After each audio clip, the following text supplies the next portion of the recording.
호주에서 사업하고 있는 남소연입니다. 반갑습니다. 저의 스폰서님은 남편 친구인 조민수 사장님이십니다. 제가 사실 오늘 첫 줌 미팅 이렇게 발표를 맡게 되었는데요. 저를 모르시는 분들도 대다수시고, 또 어떻게 보면 저희 사업에서 가장 중요한 주제인 YMA로 이렇게 저를 맡게 해주셔서 굉장히 많이 떨리고 하지만 좀 용기 내서 발표를 해보도록 하겠습니다.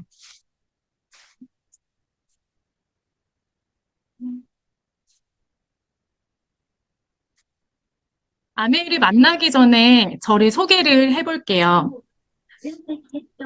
저희 집은 부자는 아니었지만 그래도 부족함 없이 키워주신 부모님 덕분에 저는 큰 걱정은 없이 살았던 것 같아요. 그래서 굉장히 좀 자유분방하게 지냈었고 공부를 택하는 대신에 저는 직접적으로 체험을 하고 경험을 하는 것에 정말 힘을 쏟으면서 살았던 것 같습니다. 그래서 혼자 여행하는 것도 굉장히 즐겨 했고요. 그런데 저희 집은 교육자 집안이세요. 그래서 선생님이 굉장히 많은데 그렇다 보니 어른들께서는 항상 공무원 되라, 선생님 되라 이런 말들을 굉장히 많이 해주셨는데 제가 크게 와닿지는 않았어요. 저는 그래서 이런 쳇바퀴 같은 일상생활이 좀 지루했고 대학 졸업 후에 이렇게 호주로 그냥 떠나게 됩니다. 제가 사실 무계획이고 좀 즉흥적인 성격이다 보니까 겁이 없었던 것 같아요. 그래도 알바를 굉장히 많이 경험을 했었기 때문에 나름 사회성도 있었고 일머리도 있었다고 생각을 하고요. 그래서 1년 동안 정말 알차게 제 나름 보내고 왔던 것 같아요. 근데 그러다 보니 돌아왔을 때 다음 스텝이 없는 거예요. 대학을 졸업을 했으니까 형식적으로 취업은 해야겠다라는 생각이 들었고, 그때 제가 나름 전공을 살려서 이렇게 공항 지상직에 취업을 하게 됩니다. 너무너무 재밌게 일했어요. 비행기만 봐도 설렜고요. 다른 분들이 여행을 다니는 모습에 대리만족도 하면서, 그리고 또, 공항 특성상 굉장히 많은 어려운 일들이 많았는데, 그런 일들을 하나씩 하나씩 처리해 나갈 때마다 제가 너무 성취감이 드는 거예요. 어려운 일을 해내고 하니 직급도 이루어지고, 열정페이였지만 정말 그냥 제 만족도는 굉장히 높았던 것 같습니다. 그런데 어느 날 그런 분들, 능력 있던 분들도 하나 둘씩 좌천이 되고 권고사직을 굉장히 많이 받는 것을 보면서 아, 진짜 회사는 한 사람의 인생을 끝까지 책임져 주지 않는구나. 그때 너무 절실히 와닿았던 것 같아요. 그래서 저는 그 무렵에 이렇게 자영업을 시작했던 남편을 만나서 결혼을 하게 됩니다. 아시다시피 자영업은 정말 가족이 많이 투입이 돼야 되는 일이에요. 인건비 싸움이 정말 크고 믿을 만한 사람에게 맡긴다는 게 정말 어렵기 때문에 당연히 저도 제가 도와야 된다고 생각을 했고 일을 같이 하게 됐습니다. 둘이 알콩달콩 그리고 굉장히 열심히 일을 했는데 어느 날 남편이 화상을 입게 돼요. 허벅지에 굉장히 큰 화상을 입으면서 2주간 저희가 매장을 문을 닫게 됐어요. 근데 남편이 2주만 입원을 하면 됐던 게 아니라 원래 원장님께서 더 입원을 하고 있어야 된다고 할 정도로 큰 화상이었는데 가게 문을 닫아놨으니 정말 매출이 빵이잖아요. 그래서 저희가 어쩔 수 없이 퇴원을 하고 그렇게 출근을 다시 했던 일이 있었습니다. 그때 남편의 모습을 보는데 너무 짠한 거예요. 그러니까 우리가 대신 일할 사람이 없으니 매출이 직결이 되고 그 매출에서 저희는 다시 일으켜서 일을 하려니 사실 쉽지는 않더라고요. 고정 지출이 항상 나가니까요. 밑에 보시면 저희는 단일 메뉴였던 김치찌개 사업을 했었고요. 그리고 대학가 입지였어요. 그러다 보니 계절을 타는 메뉴에 그리고 방학과 학기를 타는 그런 입지에서 살아남는 게 쉽지는 않더라고요. 그러면서 저는 자연스럽게 현실 점검이란 걸 하게 됐어요. 소득의 절벽이 느껴졌고 매일매일 하루살이 같은 그런 느낌에 남편한테 너무너무 징징거리면서 살았던 것 같아요. 그리고 저희는 1년에 2,000포기씩, 최소 2,000포기씩 김장을 했었는데 그로 인한 스트레스와 체력 고갈 등 너무너무 스트레스가 많으니까 신경이 굉장히 날카로워졌고 또 여행을 그렇게 좋아했던 난데 거기에 얽매여서 시간적인 자유를 잃어가는 느낌을 받았고요. 물론 갈 수는 있었겠지만 가게 문을 닫고 간다면 매출은 또다시 0이 됐을 거예요. 그 당시에 저희가 이렇게 매장을 운영하고 있을 때 저희 남편 친구인 스폰서님께서 잊을만 하면 한 번씩 찾아오셨어요. 그래서 남편에게 좋은 얘기도 해주고 명함 있을 때 또 다른 명함을 만들라는 그런 말들을 많이 해줬지만 저희는 사실 남편 친구로선 너무 좋은데 아메이 하는 남편 친구 그리고 조민수 사장님으로선 사실 그렇게 반갑지는 않더라고요. 그래서 항상 남편과 다짐을 했어요. 아메이 얘기가 나와도 절대 흔들리지 말자고. 저희는 진짜 꼭꼭 약속하고 서로 믿었기 때문에 남편이 스폰서님을 만나러 간다고 해도 사실 그렇게 걱정은 되지 않았어요. 근데 이렇게 장사를 하며 7, 8년이 지나고 난 뒤에 어느 날 코로나가 찾아오게 됐습니다. 그러면서 그 코로나라는 팬데믹 앞에서 정말 무릎 꿇을 수밖에 없더라고요. 저희는 힘들게 폐업 결정을 했고 이런 미래의 변화 속에서 또 다른 위기의식을 느끼게 됐습니다. 앞으로 나 어떻게 살지? 뭐 해 먹고 살지? 그런 마음에 잠시 쉼을 가지면서 경공매와 부동산 공부도 해봤지만 정말 가진 게 없다 보니 이런 리스크를 감수할 만한 시드도 없는 거예요. 그래서 너무너무 하루하루 우울해하고 있을 때 오랜만에 저희 스폰서 부부를 만나게 됐어요. 근데 오랜만에 뵀는데 두 분이 굉장히 여유로운 거예요. 그냥 뭔지 모를 그런 여유로움. 그리고 말투도 굉장히 나이스하시고 그냥 되게 젠틀했어요. 근데 아메이 얘기를 하실 줄 알았는데 정말 1도 얘기를 안 하시는 거예요. 그래서 이상하다 하면서 갑자기 저도 모르게 스폰서님, 그때는 이제 오빠 도대체 아메이가 어떻게 하는 거길래 얘기 좀 해주세요. 제가 이렇게 얘기를 꺼내게 됐어요. 그러니까 분명히 우리는 흔들리지 말자고 약속을 했는데 남편의 눈이 정말 동그래지기 시작했습니다. 그래서 이런저런 얘기를 듣고 누군가는 코로나 때 이런 폐업을 결정할 때 누군가는 또 코로나를 딛고 안정적인 소득을 가지고서 이겨냈다고 하니 너무너무 그게 궁금했고 또 일시불로 찍히는 보너스 얘기를 들으면서 진짜 속으로, 겉으로는 티를 안 냈지만 속으로는 와, 진짜 이렇게만 되면 대박이겠다. 내가 그렇게 늘 하루살이처럼 살았는데 너무 그게 와닿았더라고요.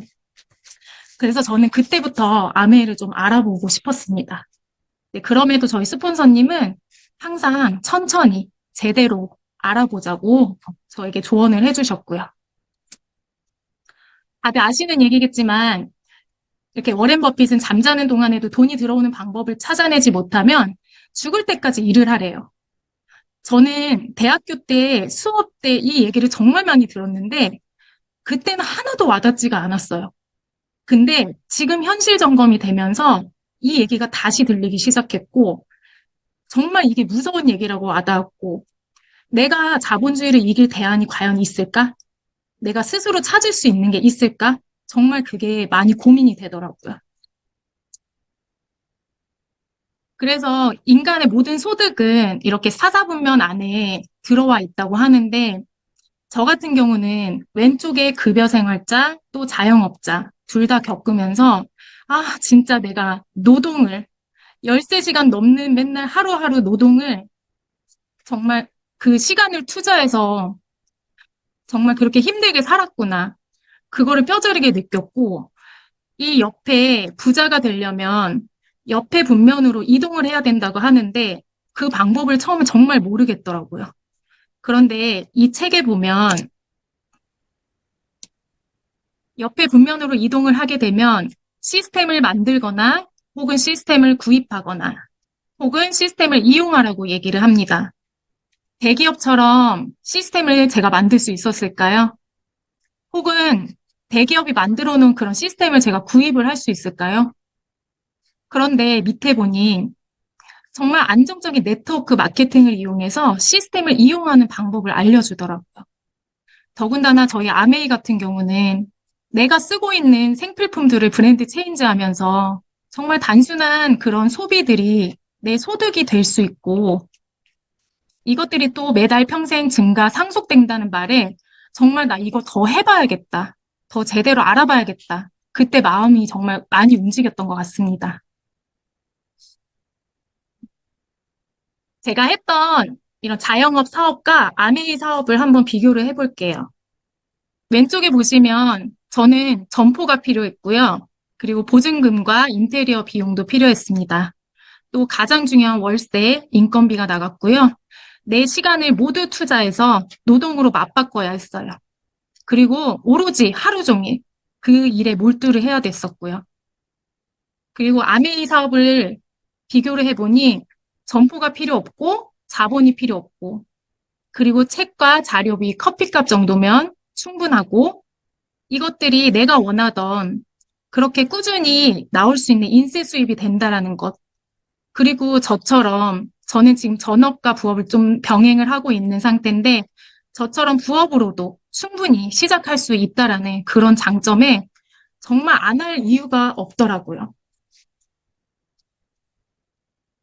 그래서 저는 그때부터 해도 시간은 가고 아내일을 또 안 해도 시간은 간다는 말에 시간의 적금을 들기로 마음을 먹었습니다. 그래서 현재는 주 1회 스폰서 미팅을 진행을 하고 감사하게도 좋은 방향성을 찾아가고 있는 것 같아요.